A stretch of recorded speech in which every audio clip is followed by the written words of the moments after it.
I didn't expect the house to feel this normal. That's probably the strangest part, looking back, how ordinary everything was at the beginning. No creaks that lingered too long, no doors that opened by themselves, no shadows doing anything they shouldn't. Just a quiet, slightly worn house on Halitska Street, at the edge of town, where the asphalt gives up and turns into packed dirt and weeds. I moved in on March 3rd. I remember the date because it snowed that morning, wet, heavy snow that stuck to the power lines and made them hum faintly in the wind. The realtor, Alina, joked that it was a good sign, though she didn't elaborate on what exactly it was supposed to mean. The house itself was older than it looked in the photos. Brick beneath layers of plaster, uneven floors that dipped slightly toward the center, and a smell I couldn't quite place at first. Not mold, not rot, just old. Like paper that had been sitting in a closed drawer for too long. Still, it was cheap. And it was mine. The bedroom needed the most work. Whoever lived here before had a thing for patterned wallpaper, small yellow flowers repeated so densely they made your eyes hurt if you stared too long. It was peeling in the corners, curling outward like it was trying to escape the wall. I decided to start there. Nothing ambitious. Just a cosmetic fix. Something to make the place feel less like I was sleeping inside someone else's life. On March 7th, around 6:30 in the evening, I started tearing the wallpaper down. There's a rhythm to it. You find a loose edge, pull slowly so it doesn't rip, listen to the dry crackle as glue gives way. It's oddly satisfying. The heater hummed behind me, and I had the radio on low, some local station playing soft rock from the early 2000s. I was halfway through the second wall when I noticed it. At first I thought it was just a deeper tear in the plaster, a shadowed patch where the light didn't reach properly. But when I brushed away the loose paper, my fingers slipped into something that shouldn't have been there. A hollow. I pressed my fingers against the spot again. The plaster around it was brittle, crumbling with almost no pressure. A few more careful pushes, and a chunk broke away, falling to the floor with a dull, chalky thud. Behind it, brick. Old, uneven, darkened with age. And between two of those bricks, just slightly recessed, there was a gap. I leaned closer. The gap wasn't empty.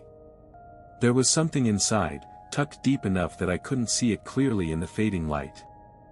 I had to use my phone's flashlight, angling it awkwardly while crouched on the floor. That's when I saw the color first.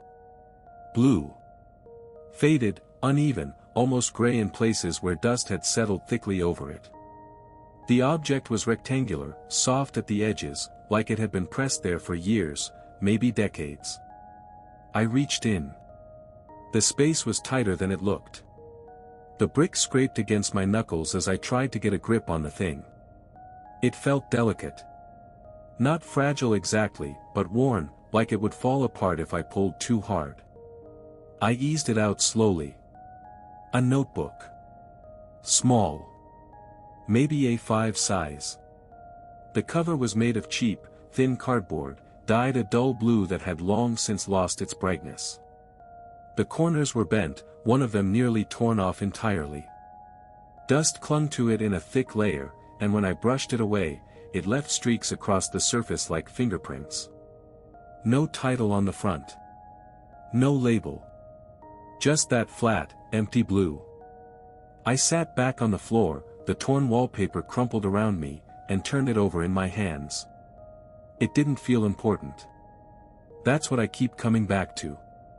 There was nothing about it that suggested it mattered. Just wedged between bricks, like someone had pushed it there in a hurry and never came back for it. I opened it.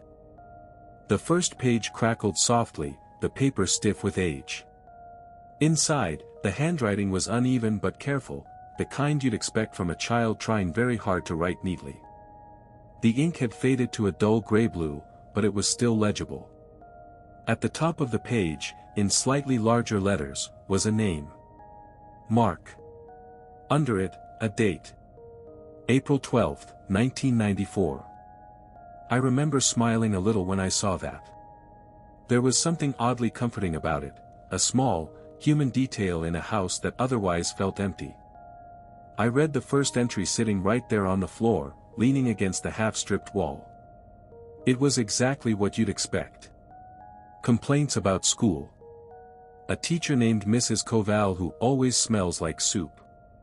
A drawing in the margin of what looked like a toy car, boxy, with oversized wheels and a crooked attempt at shading. There were mentions of a dog named Rex. Normal things. The kind that make a place feel lived in. A few pages in, the drawings became more frequent. Stick figures, mostly. A house that looked vaguely like this one, square, with 2 windows and a slanted roof. And then, on one page, something different. A tall figure. It was drawn with the same clumsy lines, but it stood out immediately. Longer than the others, its head almost touching the top of the page. The arms too long, hanging straight down past where the knees would be. No face, just a blank oval. Next to it, in small, uneven letters, "My tall friend." I let out a quiet breath through my nose.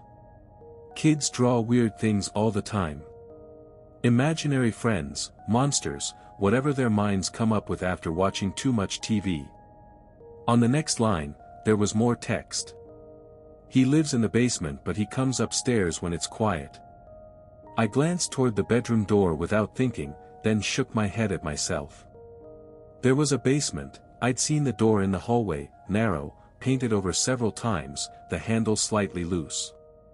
I hadn't opened it yet. No reason to. I flipped a few more pages. More of the same. The tall friend appeared occasionally in the margins, always identical, thin, elongated, featureless. It didn't bother me.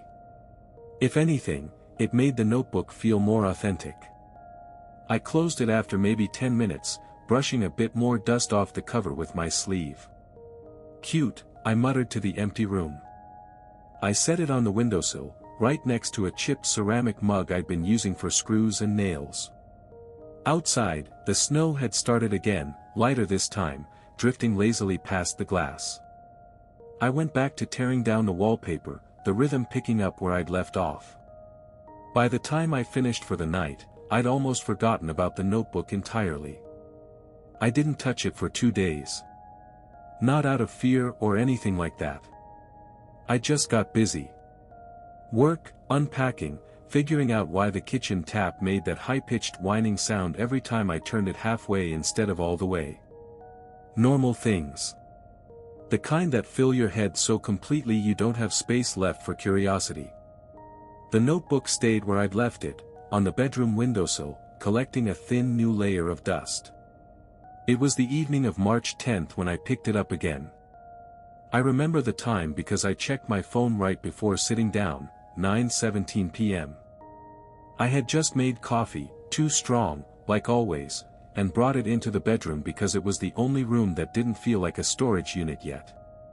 The wallpaper was gone now, replaced with a plain off-white paint that still smelled faintly chemical if you stood too close to it.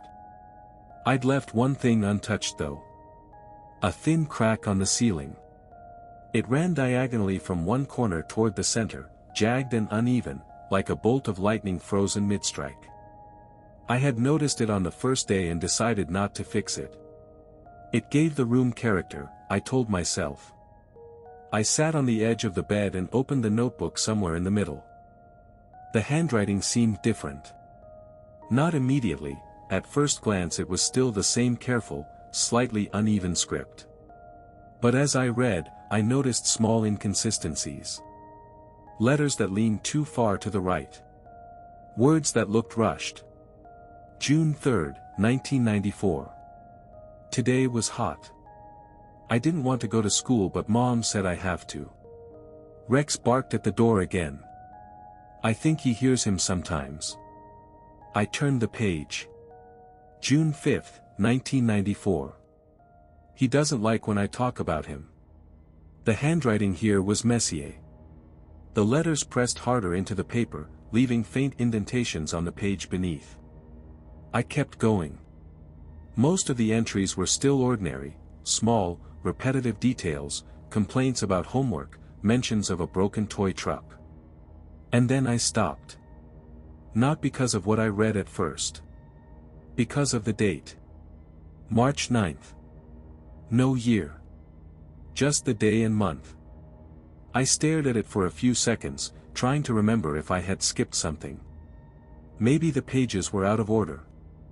I flipped back a page. August 14th, 1994. Then forward again. March 9th. No year.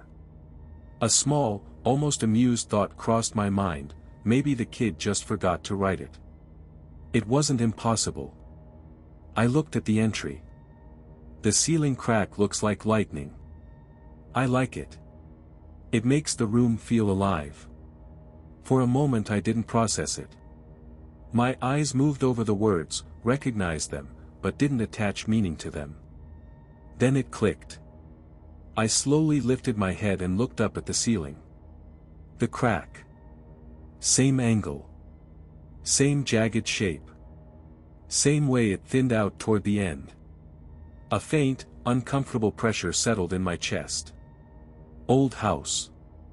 Same crack. That kind of damage doesn't just disappear over time, if anything, it gets worse. I let out a small breath and looked back down. Coincidence. That's all. He said I shouldn't tell anyone, but I think it's okay because no one reads this.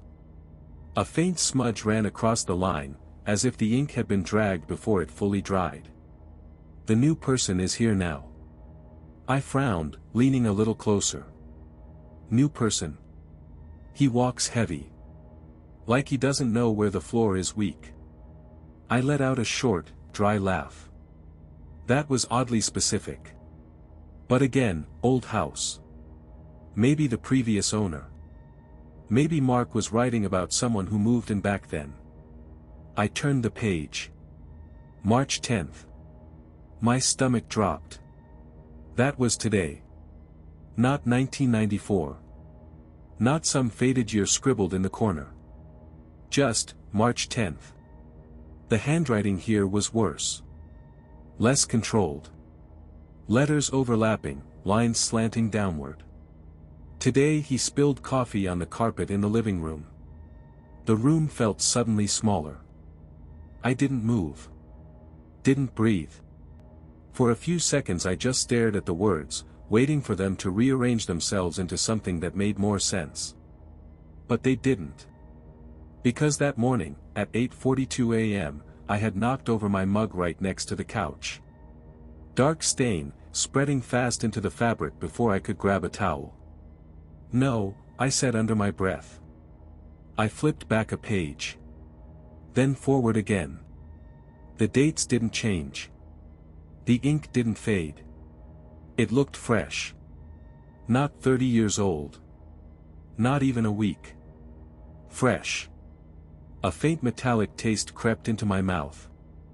I set the notebook down on the bed, a little harder than I meant to. Coincidence, I said again, louder this time. There were explanations. There were always explanations. Maybe someone else had been here recently. Maybe the notebook wasn't as old as it looked. Maybe. I stopped. Because I looked at the page again, forcing myself to focus, and I saw something I had missed before. The handwriting wasn't just Messier. It was changing. The shapes of the letters were shifting, becoming sharper, more angular. Less like a child trying to write neatly and more like someone who had stopped caring how it looked entirely. The house was quiet. Too quiet. Even the heater had stopped humming. I realized with a slow, creeping awareness that I couldn't remember the last time I'd heard any sound from outside. No cars. No voices. Not even the wind. I reached for the notebook again. There was one more line at the bottom of the page. I was sure it hadn't been there before. The ink looked darker than the rest, like it hadn't had time to fade at all. He is reading this now.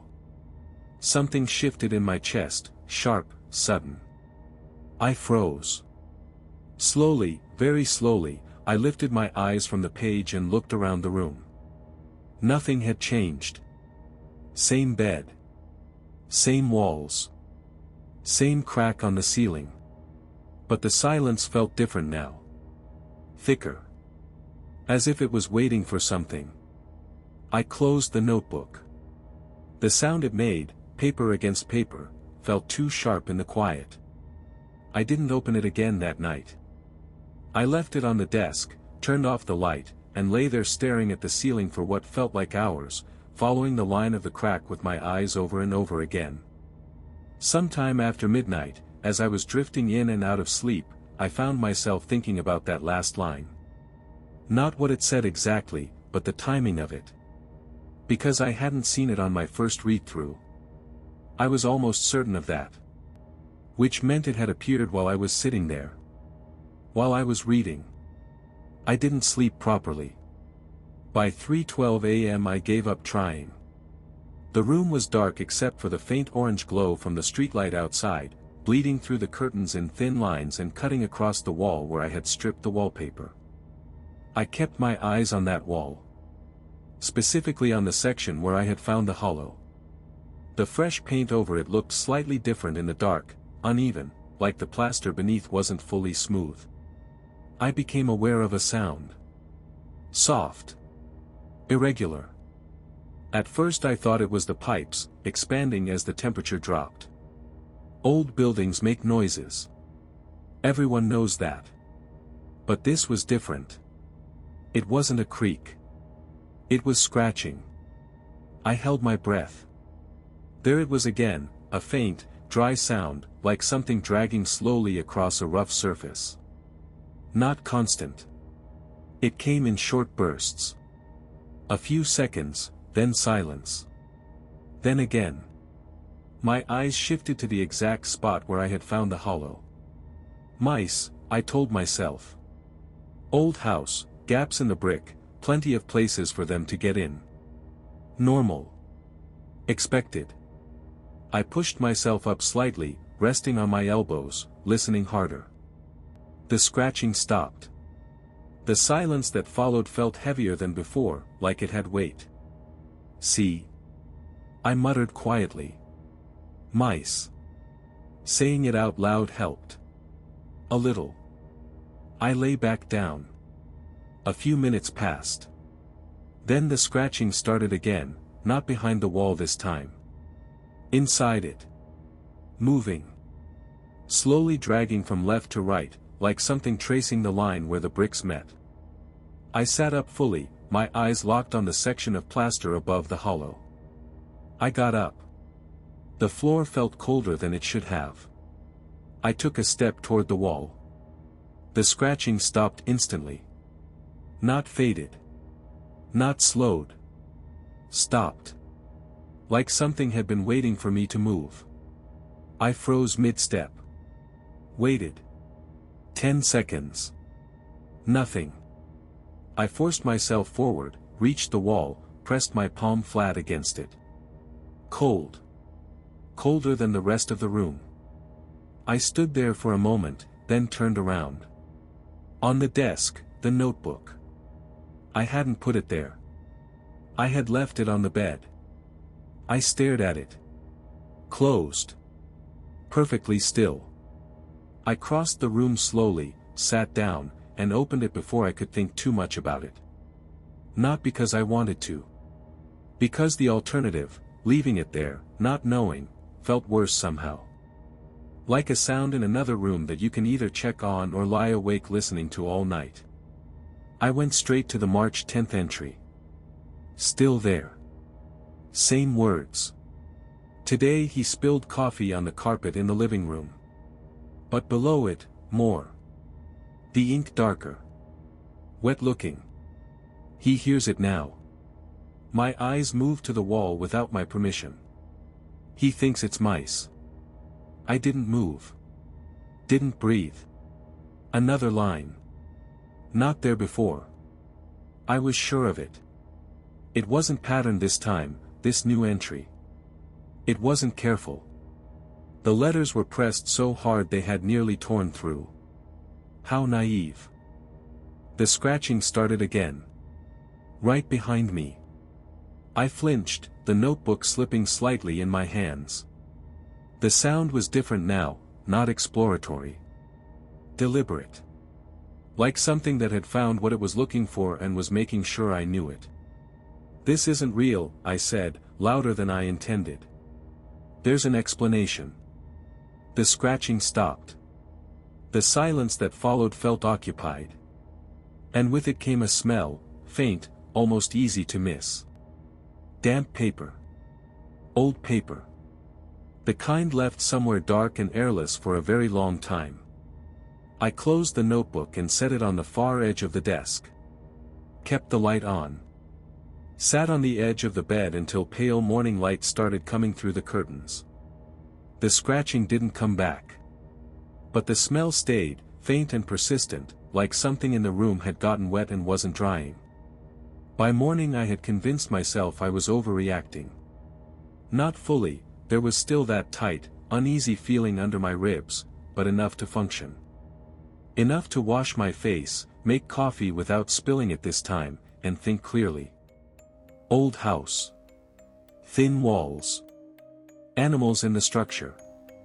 And the notebook, someone could have planted it.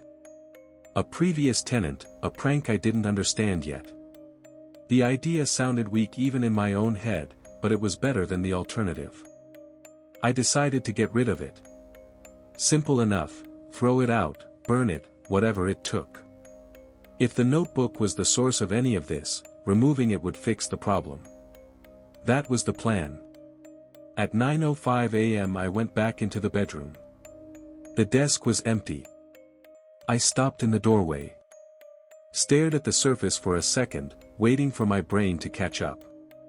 I checked the bed, the floor, under the chair. Then the rest of the house, living room, kitchen, hallway, bathroom. Nothing. The notebook was gone. I stood in the middle of the living room, one hand on the back of my neck. Then I saw it. On the dining table. In the exact center of it, lying flat, closed, clean. Not dusty. Not worn looking the way it had been every time before. Just there, like it had always been there, like it was waiting for me to stop looking for it somewhere else. I didn't pick it up right away. I stood at the edge of the table and looked at it for a long moment, aware of the smell again, stronger now, that damp, rotting paper sweetness that had no business being this sharp in the morning light. Here is the thing I haven't been able to explain to myself since. I knew I shouldn't open it. I had decided, clearly and deliberately, to throw it away. But standing there in front of it, I realized the decision had already unmade itself. Not because I was curious. Because something about leaving it closed and unread felt more dangerous than knowing what was inside. Like the pages were filling up whether I looked at them or not, and not looking just meant I'd have less warning. So I picked it up. The cover felt different. Softer. Like the material had absorbed moisture overnight. I swallowed, opened it, and went to the end. The pages slid instead of crackled. Easy. Too easy. It opened near the back on its own. The ink on the page was dark. Fresh. Still slightly glossy under the morning light. And there was a drawing. It took me a second to understand what I was looking at. The lines were crude, the same uneven quality as everything else in the notebook. But the face, there was no mistaking it. Same shape, same short hair, same slight curve of the nose. Accurate enough that my stomach turned. The details were wrong in the way a caricature is wrong, exaggerated just enough that you'd almost rather it wasn't recognizable. Except for the eyes. They weren't drawn. Just two empty circles, filled in solid black. I hadn't noticed, while I was looking at the drawing, that the smell in the room had shifted. Not stronger. Just closer. Like whatever was producing it had moved. I became aware of it a moment before I felt anything, that specific quality of air that changes when something is standing near you. Not a sound. Not movement. Just the small, physical fact of a presence displacing space behind me. I didn't turn around. The notebook trembled slightly in my hands, or my hands were shaking, I couldn't tell anymore. I forced my eyes down to the page. Below the drawing, text. The handwriting had changed completely. No longer clumsy. No longer childlike. Sharp, angular, pressed deep into the paper. He doesn't turn around. The cold reached me before I understood it was there, not the temperature of the room dropping, but something localized, directional, pressing against the back of my neck like an open freezer held too close. I stayed still. My whole body had made the decision before my mind caught up with it. Don't move. Don't look. Don't give it a reason to do anything other than what it's already doing. Another line appeared on the page. I watched the ink form. Letter by letter. Slow. Deliberate. He is learning. And that was the moment the fear changed quality. Because it wasn't dread anymore, that sick anticipatory feeling I'd had for days. It was something quieter and worse, the understanding that this had a logic to it. That the notebook wasn't describing things randomly. It was describing me, specifically, right now, and the fact that it seemed pleased about my stillness meant that stillness was the correct response. Meant something had wanted me to figure that out. I stood there. The cold pressed closer. I didn't move. A long time passed. Then, at the very bottom of the page, new ink. Now he understands. The temperature behind me shifted, not retreating exactly, but settling. Like something sitting back. Getting comfortable. Behind me, soft and unhurried, I heard a page turn. Not from the notebook in my hands. From somewhere behind my back. One page. Slow. Careful. Then another. As if something was standing there, reading over my shoulder, working through something at its own pace. The smell thickened. That damp, airless sweetness filling my lungs, coating the back of my throat.